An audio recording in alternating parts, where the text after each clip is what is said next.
are on my mind. I know when it comes to learning languages, and this is not just indigenous languages, but languages in general, there's a fascination with learning languages that are tied to monetary value. People who want to learn international languages, maybe because they're looking for job opportunities, etc. Do you think that there can be added incentive for us to focus more on learning indigenous languages here as Kenyans, if there's no monetary value? Okay, thank you very much for that particular concern.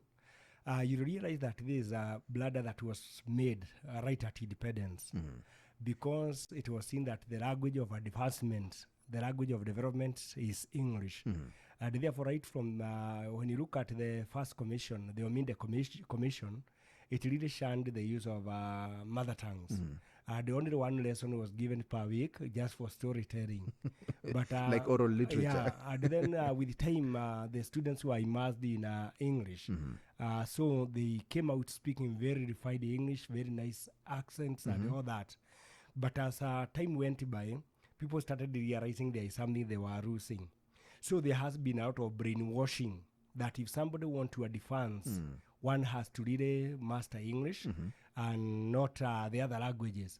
Unfortunately, you find people who are so advanced in very senior positions who speak English, not with those Western accents. Yeah, with broken English accents. But they are really advanced impeccable in their fields and all that. And when you go even to the learning institutions, except the teachers of specific languages, the rest do not focus on the speaking of English. They focus on delivery of content. They focus on what the roles they are supposed to play. So you realize that we are also somehow lacking the role models when it comes to people who have advanced using the indigenous languages.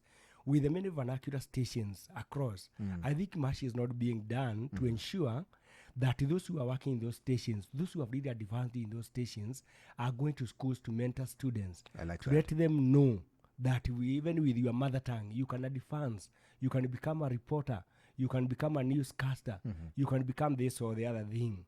However, we also need to really seriously invest in mother tongue.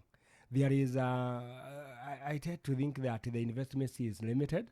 Where you remember in the 80s, we had only only 22 languages with instructional materials, meaning that the rest of the languages, and we have about 70 languages in Kenya, did not have instructional materials. So that in itself was really also a problem. The other thing that possibly could be a challenge is that we set up very nice policies about mother tongue. But somehow we are equal in their implementation. Nobody really enforces, because possibly those who are supposed to enforce, they themselves never learned mother tongue. They never learned in their indigenous languages. So we have to think about investing in social capital. And when it comes to social capital, we have to invest on culture. And this can be done right from the villages, from the county levels, sub-counties, before we even go to the national levels. Because when it comes to indigenous languages, that was the reason of the evolution, is so that they can be given opportunity to develop their languages and their cultures, which we are not seeing much of. So it is the high time that we try to change the notion that English is the only monetary language. There are people who don't even need that English. Even those who use other languages, they have really advanced in their languages. True. Like there are countries that use only their monolingual. Like you look at the Arabian countries, the Arabic is the key language. Yes. It is not even close to English or anything. We don't even understand even some Scandinavian countries. Yes. You know. And they are so advanced in science, technology, and all that.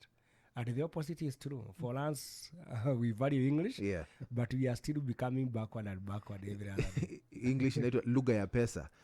But everybody is struggling with poverty. Yes, so you wonder why. Your lugha ya pesa is ID. With all the English we have, we are still struggling. You know? And at the end of the day, you find that people who even spoke very good English, they occasionally just go back to their language and communicate their hearts and their minds in their mother tongue. Yes. Yes.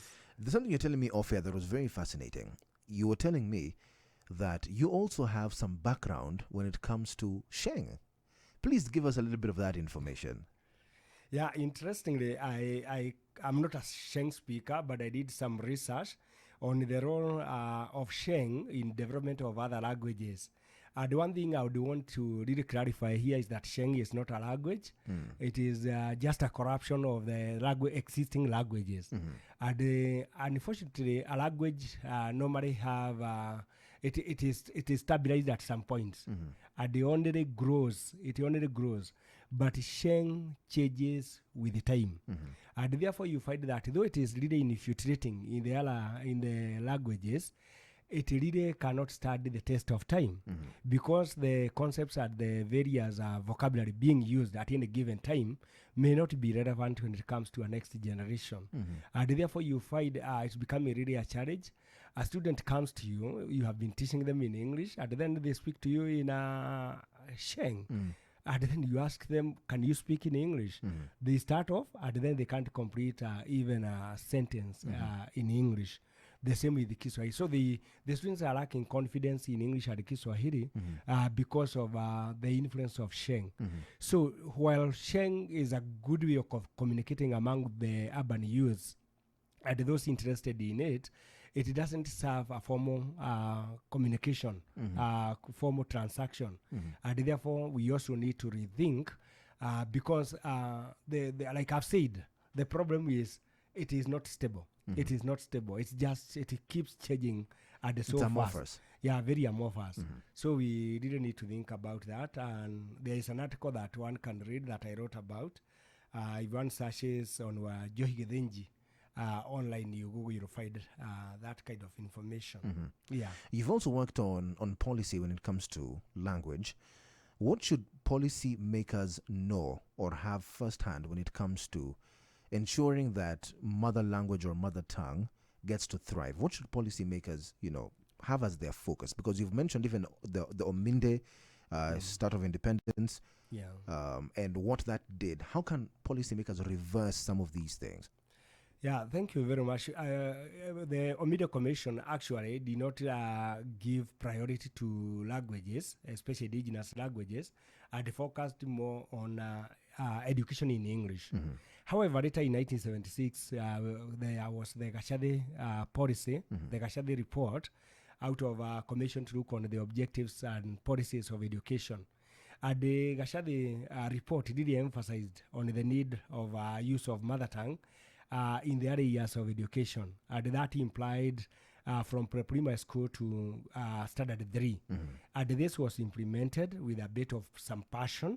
And that's when the books were developed in the early 80s, instructional materials. However, they didn't have adequate resources. And just a few years later, in 1999, there was the cohesion report that really lamented that children are being introduced to foreign languages before they could master their mother tongues. What could be the challenge? What could have been the problem? That there was a policy in 1976 that looked like it has been discarded by 1999, and there was that concern that has been raised again later by the commission that established the CBC. And therefore, there are a few things that I would urge that we consider in policy formulation. Before we do any policies, it is important to have a thorough research. I sometimes wonder whether the policy formulators at the, for instance, Ministry of Education and other line ministries, they really go back to the research that has been carried out by higher learning institutions like the universities and all that. We have a lot of research on that, and it shows which direction we should go. So any policy before it is implemented, it is important to carry out research and also a baseline survey. Find out are people still interested in the policy that you are going to make, because you may declare that you want children to be taught in mother tongue, and possibly people are no longer interested in the use of mother tongue.